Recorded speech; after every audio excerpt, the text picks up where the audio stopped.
Students, आज हम लोग 10वीं की जो केमिस्ट्री है वो आज हम दूसरा लेक्चर करेंगे। केमिस्ट्री 10th क्लास में। अच्छा, आज हम पढ़ रहे हैं ये जो रिएक्शन स्टडी भी कर रहे हैं। आज हम देखते हैं कि हमारे पास एक फ्लास्क है, ठीक। उस फ्लास्क के अंदर हम लोगों ने क्या किया, मैं डायग्राम के जरिए बनाने की कोशिश करता हूँ। ये मेरे पास एक फ्लास्क है, ठीक है। इस फ्लास्क को हमने ऊपर से बंद कर दिया। इसके अंदर मेरे पास दो चीजें, इसके अंदर हमारे पास क्या है, हाइड्रोजन गैस है और इसके साथ आयोडीन ये गैस की शक्ल में मौजूद है। अब यहाँ पर देखें इनको बंद फ्लास्क के अंदर रखा हुआ है, रिएक्शन करवाते हैं। जब ये रिएक्शन होता है तो क्या फ्लास्क तो अपने बंद रखी हुई है, ठीक है। और ये दोबारा हम देखेंगे आगे यहाँ पर क्या चीज़ डेवलप हुई और ये क्या चीज़ बनने लगी है। तो देखते हैं यहाँ पर बनेगा हाइड्रोजन आयोडाइड। यानी हाइड्रोजन और आयोडीन मिले और मिलकर क्या बना दिया, हाइड्रोजन आयोडाइड गैस ये डेवलप हो गई। मैं जो चीज़ समझाना चाहता हूँ वो दो बातें। अब ये दोनों चीज़ें मिली और ये क्या बना दी, कर रही है, ये कर रही है कॉम्बिनेशन,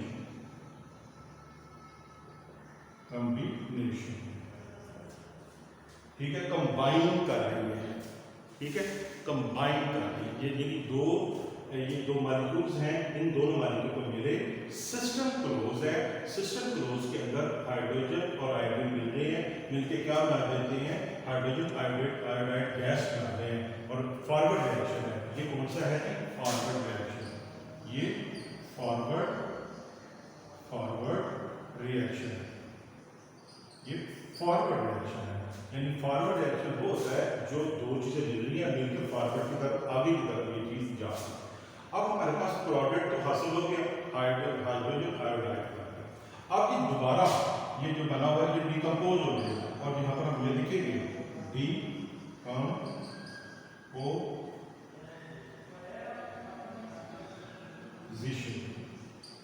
डिकम्पोजिशन। अब यहाँ पर क्या होता है, डिकम्पोजिशन भी अपने छोटे छोटे अज्जा में दोबारा तकसीम हो जाना। ये दोनों मिल रहे हैं, मिलकर ये दोबारा इसमें कन्वर्ट हो जाएंगे। ये रिवर्स रिएक्शन है।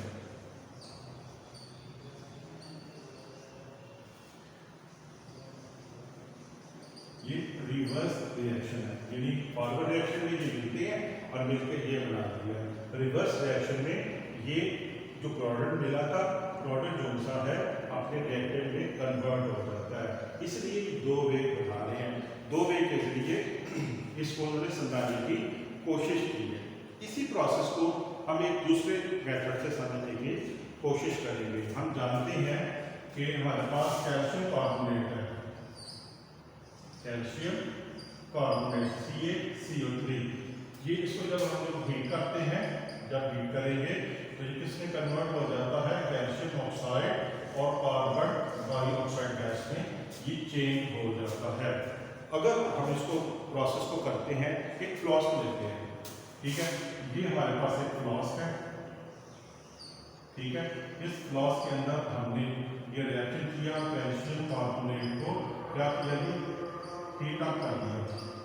जब इसको हमने हीट अप किया तो इसकी जो कार्बन डाइऑक्साइड गैस है, ये वाली गैस कार्बन डाइऑक्साइड गैस, ये हवा में, बिल्कुल हवा में ये चली जाएगी और ये फॉरवर्ड रिएक्शन सीज हो जाएगा, रिएक्शन बिल्कुल क्लोज हो जाएगा और फिर क्या बना देगा, रिएक्शन के अंदर ये बिल्कुल हम इसको देखते हैं, यहाँ पर रह जाएगा सिर्फ कैल्शियम ऑक्साइड रह जाएगा और कार्बन डाइऑक्साइड जो होती है ये हवा में बिल्कुल चली जाएगी और ये रिएक्शन स्टॉप हो जाएगा।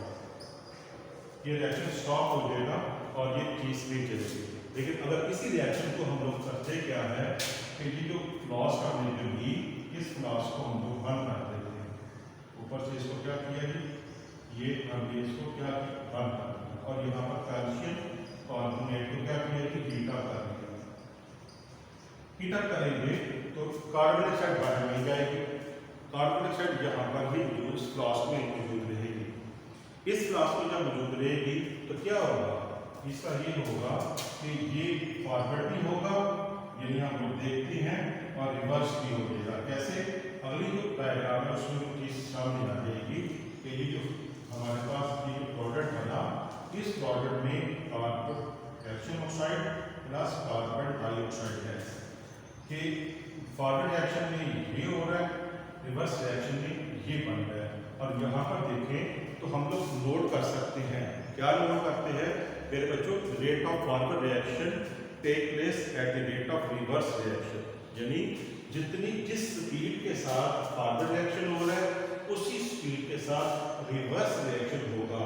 इस दोनों चीजों के साथ हम देखें तो हम एक कह सकते हैं the composition of the reaction mixture remains the constant. तो हम कहते हैं इसको केमिकल इक्विलिब्रियम कहते हैं। केमिकल यानी यहाँ पर हमें एक इक्विलिब्रियम की कंडीशन हमें मिल रही है, जिसके साथ हम कह सकते हैं कि यहाँ पर जितना फॉरवर्ड रिएक्शन जा रहा है उतना ही रिवर्स रिएक्शन जा रहा है। हमने नोट किया है कि कॉम्बिनेशन के साथ ये जा रही है तो डीकंपोजिशन बिल्कुल इसकी ऑपोजिट है, और ये जो रिएक्शन हो रहा है इस रिएक्शन के साथ ये चीजें चल रही है। हम देखते हैं यहाँ पर एक चीज डिवेलप हुई है, वो है इक्विलिब्रियम। हम लोग जहाँ देखते हैं यहाँ क्या चीज बन गई, यहाँ पर हम लोग नोट करते हैं इक्विलिब्रियम आ गया। हमने नई टर्मिनोलॉजी इक्विलिब्रियम के अंदर होगा।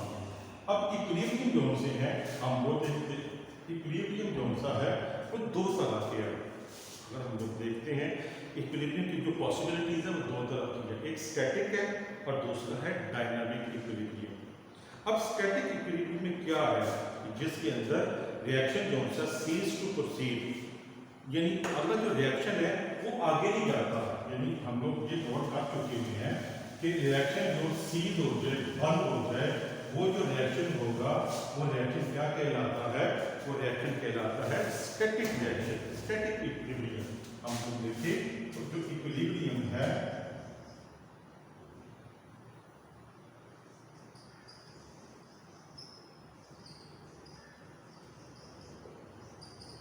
ये जो इक्विलिब्रियम है इसमें दो पॉसिबिलिटी है, एक को क्या कहते हैं स्टैटिक और दूसरे को क्या कहते हैं डायनामिक। डायनामिक इक्विलिब्रियम, अब जो स्टैटिक का लफ्ज है स्टैटिक खड़े हो जाएगा, सीज हो जाएगा, प्रोसेस में स्टॉप हो जाएगा। अब यहाँ पर हम देखते हैं, हमने फिजिक्स में पढ़ा है इक्विलिब्रियम के अंदर कि जो राइट साइड के फोर्स है अगर वो लेफ्ट साइड के बराबर होती है तो वो बॉडी इक्विलिब्रियम है। हम लोग ने ये जो देखते हैं बिल्डिंग है वो भी स्टैटिक है, एक हम लोग गाड़ी चला रहे हैं वो भी इक्विलिब्रियम की कंडीशन होती है, वो स्टैटिक इक्विलिब्रियम। डायनामिक के अंदर हम देखते हैं डायनामिक इक्विलिब्रियम वो इक्विलिब्रियम है जब रिएक्शन जो सा है वो रुकता नहीं है, when the reaction does not stop, only the rate of forward reaction and the reverse reaction take place equal to each other but take place in opposite direction। अभी हमने पीछे जो एग्जांपल पढ़ी है इस एग्जांपल में तो यही चीज हमने डिस्कस की है कि रेट ऑफ फॉरवर्ड रिएक्शन और रेट ऑफ रिवर्स रिएक्शन दोनों अगर वो इक्विलिब्रियम में आ जाते हैं तो यहाँ पर वो चीज डिस्कस की जा सकती है। यहाँ पर बुक के अंदर हमारे पास एक डायग्राम है, हमने ये डायग्राम को स्टडी करते हैं। डायग्राम क्या है? ये डायग्राम हमारे पास है, ये डायग्राम के अंदर देखें तो यहाँ पर हमने यहाँ पर ये जो वाई एक्सिस है यहाँ पर रिएक्शन रेट और यहाँ पर क्या है टाइम।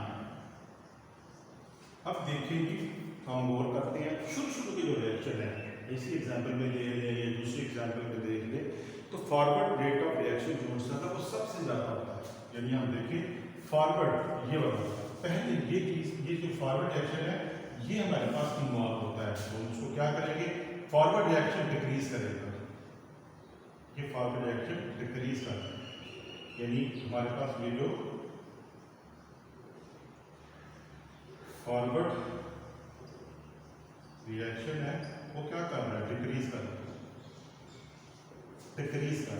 इसका जो रिवर्स रिएक्शन है वो इंक्रीज करेगा, वो ऐसा ऐसा इंक्रीज करेगा और यहाँ पर आके वो क्या आ गया, इक्विलिब्रियम।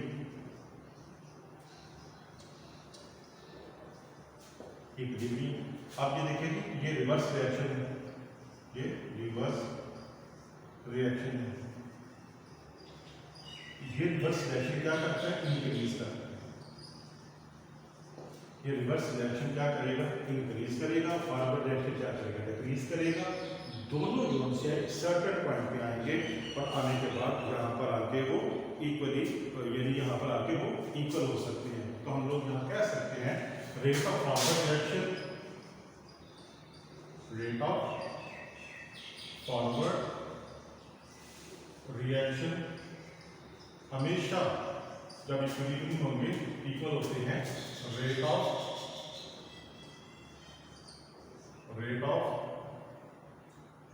Reverse reaction.